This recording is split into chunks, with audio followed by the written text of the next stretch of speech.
Bien, alors, enfin, depuis un mois, plus d'un mois, on a des paysages d'hiver. Enfin, on se sent en hiver. Et ça fait vraiment du bien. Et là, je vais faire la prise en main d'une caméra qui s'appelle la Insta360 X3. Qui permet de filmer à 360 degrés, comme son nom l'indique, mais elle peut aussi filmer de manière classique en mono-objectif. Et alors, ce qui est fascinant, c'est que le manche disparaît et qu'on peut avoir une vision assez intéressante depuis cette vue-là.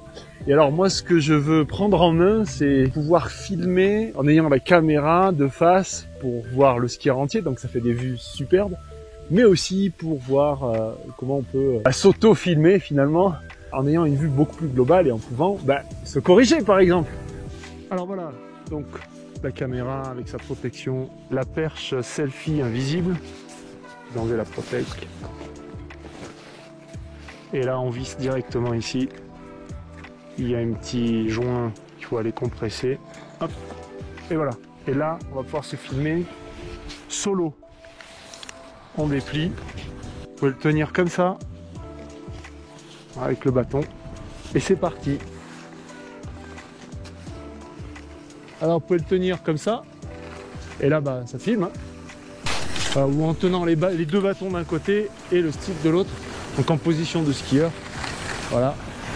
Et là, ça va vous faire des super images.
Alors il y a la possibilité de filmer tout ce qui est autour de soi. On mettra l'Insta360 ici, un petit peu orienté, de manière à pouvoir filmer devant, derrière, sur les côtés. Et après au montage, vous pourrez choisir de traquer ce que vous voulez voir ou de choisir ce que vous voulez voir quand vous voulez le voir.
Alors, le mode Mi permet, avec la caméra à plat, de se filmer. Et alors, l'avantage, c'est que on n'a pas besoin de gérer le centrage du personnage. On peut marcher, skier, faire tout ce que vous voulez. Donc, sans se préoccuper, il faut juste le mettre à plat, sans se préoccuper de savoir si on est bien au centre. Et même si je fais comme ça, là ou là, eh bien, la caméra va toujours me garder au centre. sans faire de montage particulier. Donc pour le ski, c'est génial, évidemment, parce que hop, on bouge, on fait des virages, on change de côté, on bouge tout le temps, donc ça permet de rester toujours au centre. Allez, voilà une démonstration en skiant maintenant. En appuyant sur ce bouton-là, on a les menus préenregistrés, mode mini. Je clique dessus et voilà, mode mini, c'est parti.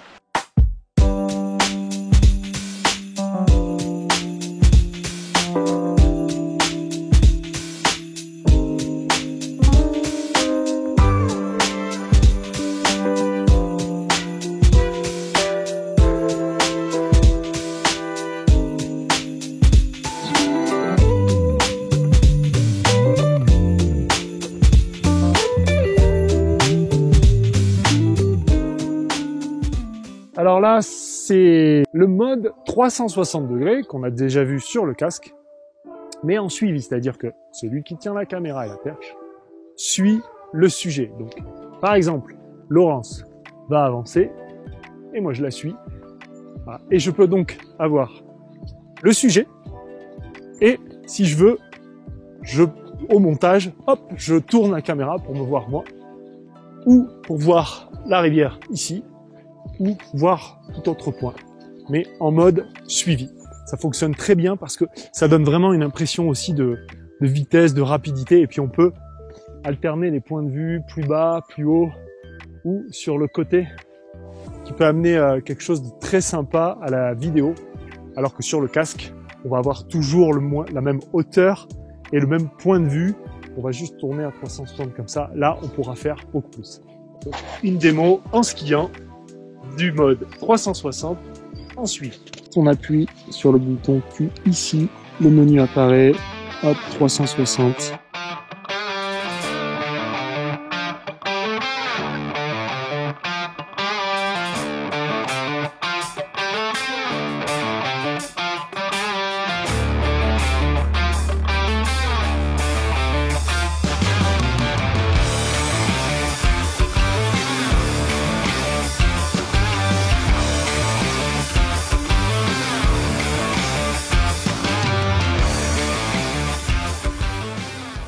Alors maintenant on est sur le mode photo, donc pareil, hein, le petit Q ici, on défile, donc hop, photo, HDR, voilà, je suis en mode photo, c'est parti. Donc ce qu'on va faire là, ce qui est super, c'est que on peut donner un temps ici, 10, 5 secondes par exemple, c'est le temps qui va passer, le temps que vous dépliez la caméra et que vous mettiez la caméra au point de vue. Donc, alors, ce qui est cool avec ce mode, c'est qu'on peut faire des photos à 360 degrés de ces points de vue là. Donc si vous avez plein de personnes, un groupe d'amis ou autre, là c'est super sympa. On choisit exactement l'image qu'on veut. Et ce qui est super aussi pour le ski, c'est que dans une télécabine ou un télésiège, eh bien, même s'il y a très peu d'espace et qu'on est 6 personnes par exemple, en mettant la caméra ici, on peut prendre tout le monde et avoir une photo où on voit tout le monde, alors qu'avec une vue classique sur un téléphone autre, on n'aura pas tout le monde. Il va falloir se pousser au centre de la photo pour voir tout le monde. Et puis sur le bouton enregistrer, 5, 4, 3, 2, 1. Et voilà, la photo est prise. On entend bien le bip du décompte des secondes pour se préparer à la superbe photo.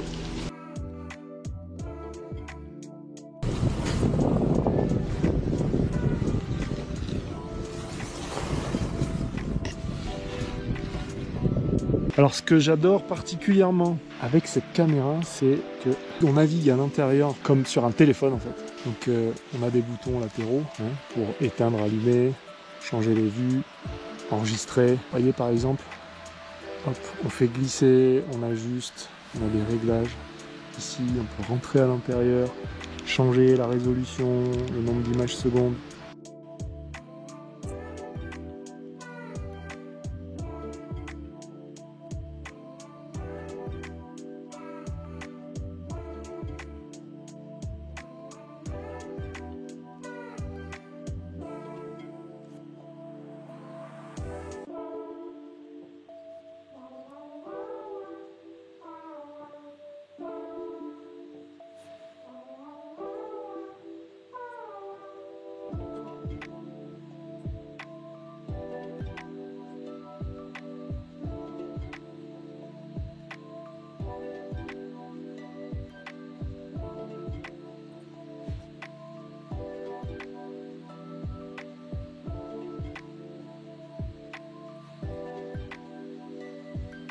Alors ce qui est génial aussi, c'est de pouvoir visualiser directement.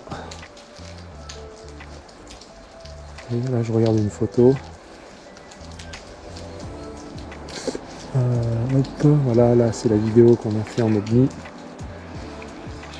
Alors là, c'est... On peut voir immédiatement les vidéos qu'on a tournées en... Si c'est une vidéo en 360, voilà. Bon. Regardez ce que ça donne. Ah oui, très bien. Voilà, ça c'est vraiment très très cool. Même en 4K, on arrive à voir un super image. Sur le petit écran, c'est très réactif. C'est vraiment comme un téléphone, on le maintient comme un téléphone. C'est très appréciable d'efficacité. Là, j'ai mes modes enregistrés. J'ai plus qu'à rentrer dedans, comme ça. Hop. Là, ici, ce mode, je rentre dedans, j'enregistre, c'est parti. Je veux faire une 360.